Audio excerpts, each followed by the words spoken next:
iScrappers, Tom from the iScrap app, and today is our first report of 2020. Today is January 8th, 2020.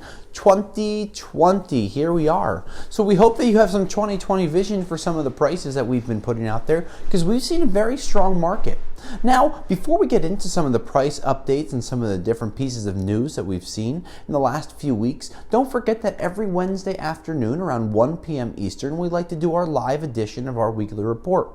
Well, we haven't done it over the last 2 weeks because of the holidays. We're back and hopefully better than ever. So if you have questions while we're doing this report, don't hesitate to ask during our live report. If you're watching this after we're doing it live, please ask the questions. We'll make sure to get you the answers, or some of your fellow scrappers will get you those answers before we can even get to them.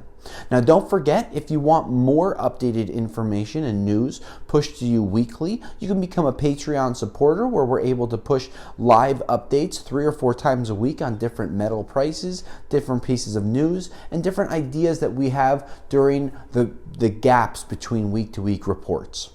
So, without further ado, let's get right into the non-ferrous markets and what has happened over the last week or two. Really, I guess it's 3 weeks.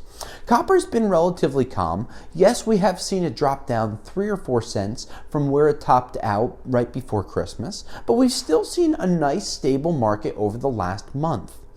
After seeing some of those increases and seeing a little bit of a jump after the U.S. Phase 1 deal between the United States and the Chinese was announced and is scheduled to be signed 1 week from today in the White House, we did see that copper price jump, hover a little higher than it is, but it pulled back over the holidays, which isn't much of a surprise.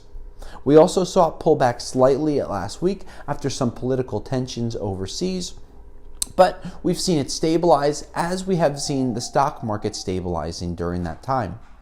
Now, these copper prices being stable have been really positive, because as you try to see during our Sunday edition of the pricing report, you'll be able to see that some nice, stable, strong copper prices have been reported. Now, we've seen Bear Bright reported over the last couple of weeks, 212, 217, 225, 245, 241, and 238 per pound. Overall, a nice average in the 225 to 232 per pound range, which is really, really strong. Now, if you're looking for some other pieces of market news on the copper side, you have to figure if copper is strong that the brass prices have ticked up, as have some of the insulated copper wire prices. Now, some of the lower prices for insulated copper wire, like computer wire, have remained a little lower just because the overseas exporting market has still remained a little difficult, even though it has climbed back and built itself up again after the political problems that we had with China 18 months ago, where they stopped taking in a lot of the copper wire scrap. Now, the aluminum market has been a very difficult market lately, with the aluminum prices really slumping over 2019 and into the beginning of 2020. The sheet aluminum prices that we've seen reported have been as low as 15 cents a pound and as high as 26 cents a pound. With these prices so depressed, we don't expect to see them going up anytime soon, even with a Phase 1 deal being put into position.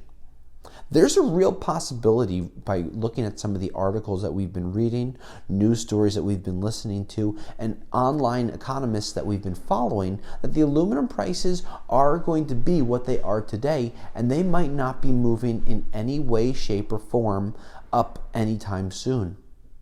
Now, a couple of questions that we've been asked from some manufacturers, new equipment people, and people that are building things. Why are the scrap prices so low when our new raw product prices are so high? Now, we've talked about this before, and it all goes back to the trade and the tariff problems. When material goes into these mills and these smelting facilities or overseas, then they have to bring them back into the United States, and they want to sell them back. They're selling them back at higher prices due to these tariff implications. Where did they get that money to cover their profit for the 15%, 20%, 25% tariffs that are being levied on them? Well, that's where the scrap market has unfortunately taken a hit. We think that until these political problems, a real deal that is stable and long-lasting between the United States and China really starts to shape itself together, we do not expect to see these aluminum prices climbing anytime in the first 6 months of 2020. So if you have questions on the non-ferrous market, please ask us, whether it's on brass shells that are mixed together.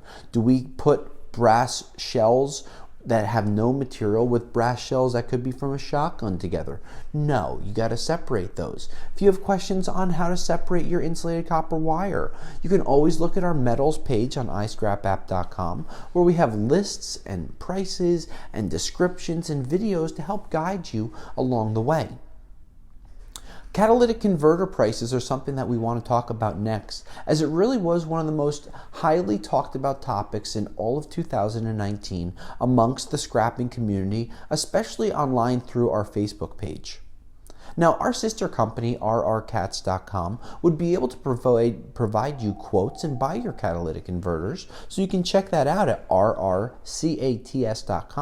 But we've been seeing multiple questions asked about the value of catalytic converters and how to know who a reputable buyer is. Now, there are multiple ways to figure out what your catalytic converter is worth. You could tell companies the year, make, and model, the serial number, send a quick picture, tell them what you have over the phone. But at the end of the day, what you want to find is someone that's going to be honest with you, forthright, and upcoming to give you information and current prices. Now, the platinum, palladium, and rhodium market really have taken off, especially in the last 16 months.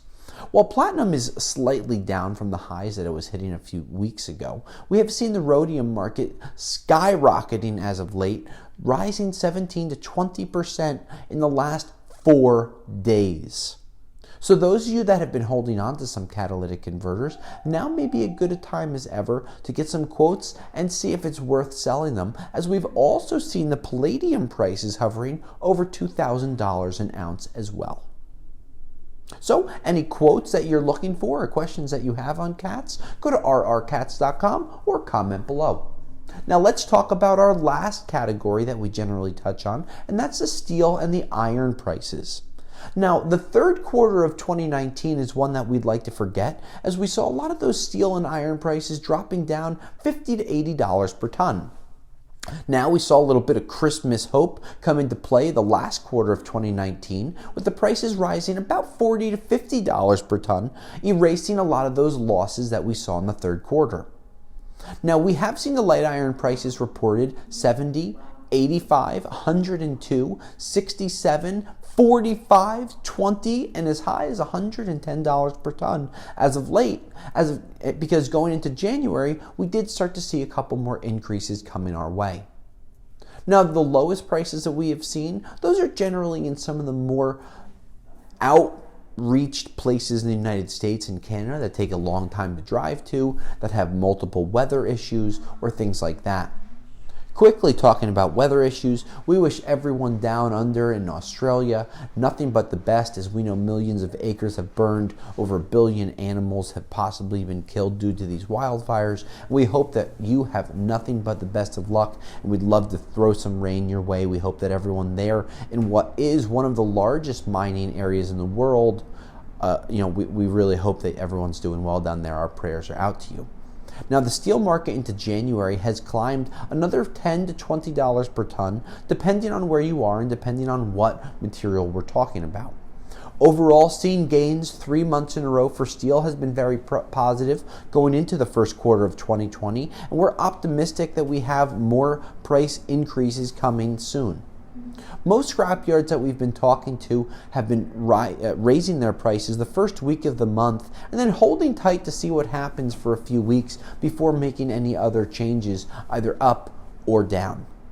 This is Tom from the iScrap app. Today is Wednesday, January 8th, 2020. We thank you for tuning in. We hope you had a very happy, safe, and healthy holiday season. Quotes on catalytic converters, please go to rrcats.com. If you're looking for more updated news blurbs during the week, you could become an Patreon supporter of ours, and you'll be able to get those pushed right to your smartphones. This is Tom from iScrap, and until next week, I'll scrap you later.